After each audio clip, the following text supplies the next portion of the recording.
Alright, I'm going to review our flight plan. We've got a Hurricane Dorian that is heading toward Florida, so it's likely that our plans are going to get changed. But let's just start at the beginning. So, on day one of our trip, that's going to be Saturday, August 31st, we're going to be leaving Palo Alto early in the morning. I think our plan is to leave and be in the air by 6:30 a.m.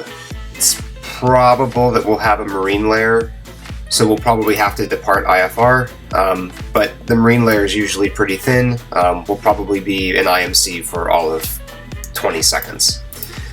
First leg of our flight goes from Palo Alto to a town called Winnemucca, Nevada. Sits at about 4,300 feet above sea level. Flight time about 2 hours, hour and 51 minutes, and we'll be going on the northern side of Lake Tahoe. So hopefully we won't spend more than about 30 minutes refueling in Winnemucca. Hopefully shortly after 9 we will be in the air again, and this time it's going to be about a 2.5 hour flight from Winnemucca, Nevada to West Yellowstone Airport.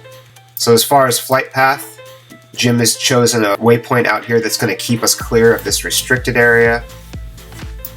Terrain across this entire flight here is fairly high. The lowest terrain that we're going to be crossing over is 4,000 or 5,000 feet MSL. So it should be some really interesting terrain. Got some canyons carved out here. That'll be really interesting to look at. There's a whole section of MOAs here. We'll just have to play that by ear as we go through. If they're hot and it's not a good idea to fly through them, we can always kind of bend our flight path off in this direction to get around it. So got some neat looking mountains here off the left hand side as we get closer into Yellowstone. And here's West Yellowstone Airport. West Yellowstone Airport sits at just about 6,650 feet.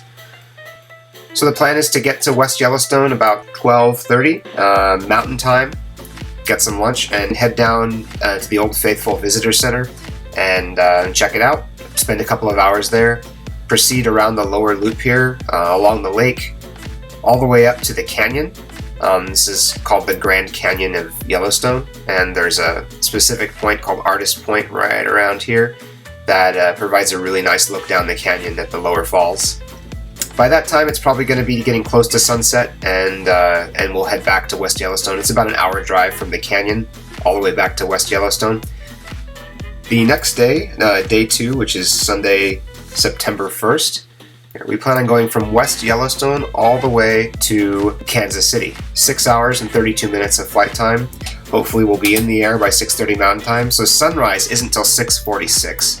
So as we're flying over Yellowstone, we're expecting to get a sunrise. That should be pretty cool. Getting out of West Yellowstone is interesting. We've got lots of really high mountains here, peaks in the 12,000 foot range.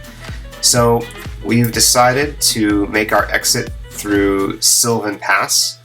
And once we get out, we're going to stop for fuel fairly quickly here at Johnson County Airport. The reason being that they have cheap fuel. And that we don't want to fill up all the way in West Yellowstone. Since we're going to be so high, we don't want to be heavy, so we won't carry full fuel leaving West Yellowstone. It's just an hour and a half to get from West Yellowstone to Johnson County. We'll stop there, hopefully not more than 30 minutes for fuel. Then we're basically heading to Pocahontas, Iowa, but we're going to make a little bend in our path here because we're going to be flying so close to it. We really can't resist a flyby of Devil's Tower, Wyoming. If you're not familiar with Devil's Tower, if you've seen Close Encounters of the Third Kind, this is the large mountain that's behind the facility they built for the end of the movie there. So that's really cool. I've been there once when I was a little, but haven't seen it in a long time, so it'll be nice to see it from the air. So to get to Pocahontas, that's about a 3.5 hour flight there from Johnson County to Pocahontas. I've got relatives back there. Both my grandparents are there. My grandfather is turning 100, very close to when we swing by. My family lives in this little town here called Manson, Iowa. So we're going to go there. It's only about maybe a half an hour drive from Pocahontas to Manson, and they're going to pick us up and drop us off. And we have a couple hours there for lunch, hopefully getting back to the airport by 3:30 Central Time and leaving Pocahontas by 4 o'clock in the afternoon. The last leg of our flight for the day is going to be from Pocahontas down to Kansas City. It's nice, they've got a little GA airport right in the middle of Kansas City here. It's fantastic. Wheeler Downtown Airport here.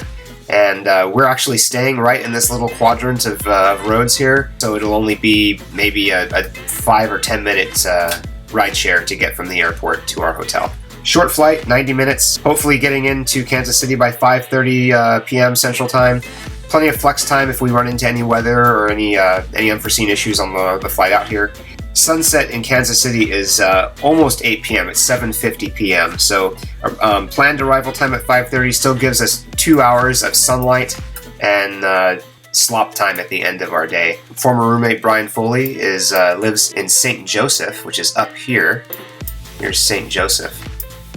And I think it's about an hour drive to Kansas City. This airport we're going to in Kansas City also has cheap fuel, so it's a good place to stop. And conveniently located only about 15 minutes from a tiki bar. So we're gonna land there, have dinner with Brian. He's probably have dinner at a place called Hopcat, and they've got a tiki bar in the basement called Tiki Cat. So that'll be a fun stop and a good end to a long day of flying.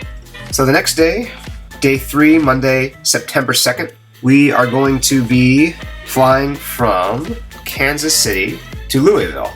2-hour, 45-minute flight, basically straight through, straight over the Class Bravo for St. Louis. It looks like the Class Bravo here tops out at 8,000 feet, so if we're at 9,500 feet, we should just be able to fly straight over it. Flying straight into Louisville International Airport. Jim has connections with UPS, and we plan to get a tour of their sorting facility, which is here at Louisville, so that's going to be really neat. We don't get the tour the day we arrive. We're actually going to arrive there 10:30 a.m. if we leave on time. The rest of the day is not really planned. We're going to have a day in Louisville. There's plenty of stuff to see. Day 4 is a pretty big day of flying. It's only one leg, and it's likely going to change. The original plan, we'll do our UPS tour in the morning, and after the tour, we will fly from Louisville all the way to Space Coast Airport near Cape Canaveral, Florida. This whole restricted area here is Cape Canaveral. So we were going to be going here to take a day and tour the Kennedy Space Center. This probably isn't going to happen because we've got a hurricane, Hurricane Dorian. The center of the predicted storm track is basically square in where we were going to be staying. So still don't know exactly what's going to happen with this. But that could put a dent in our plans. But let's just go back to reviewing the actual plan. So our flight on day 4 to Space Coast Regional here, that's pretty much going to take up the majority of the day. That's a long flight, 4 hours and 15-minute flight. So on day 5, the plan is to tour the Kennedy Space Center. But that's all we're doing on day 5, is a tour of the Space Center and hang out in Cocoa Beach. Day 6, we will leave Space Coast Regional Airport. We were planning on flying into Vero Beach, and the sole reason for stopping in Vero Beach was that the Piper Aircraft Factory is here, and we were going to get a tour. However, we've already received an email that our tour has been canceled due to preparations for the hurricane, so we definitely won't be stopping in Vero Beach. Regardless, we were going to continue on to Fort Lauderdale Executive Airport here. A friend of ours has graciously offered his home in Miami. So yeah, assuming the hurricane isn't a factor, we'll be staying in Miami Beach for a couple of days. And then on Saturday, September 7th, I will be traveling from Fort Lauderdale commercially all the way back to California. And Jim is planning on continuing his trip into the Bahamas in his plane. He's got some diving planned. So that's the trip. There it is, all on one map. We're still 4 days out from the predicted landfall, so it's still a crapshoot. Forecast can change. But yeah, that's it.